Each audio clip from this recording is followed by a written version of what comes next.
Adil müəllim, mənə belə bir sual gəlib. Hazırlıq müəllimim sınava getməyə icazə vermir. Deyir ki, gedib həvəsdən düşəcəksən.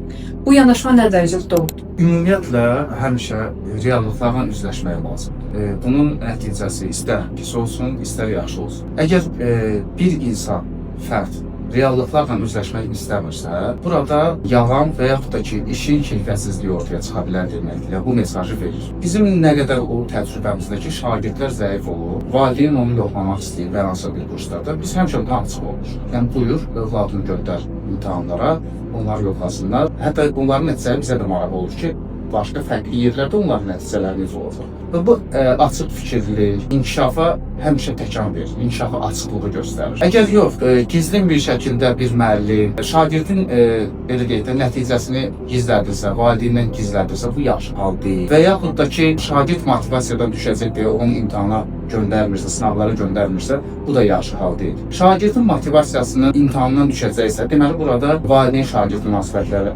problemlidir. Və yaxud da ki, şagird müəllim münasibətləri problemlidir. Bu problemi birinci aradan qaldırmaq lazımdır. Ümumiyyətlə belə bir fikri formalaşdırmaq lazımdır ki, sınav sadəcə olaraq sizin təkmilləşəcəyiniz bir metoddur. Yəni orada siz sualları eləyəcəksiniz və siz getdikcə təkmilləşəcəksiniz, siz bilmədiklərinizi öyrənəcəksiniz və bununla da inkişaf edəcəksiniz. Yəni sınavı olaraq yanaşmanı dəyişdirmək lazımdır.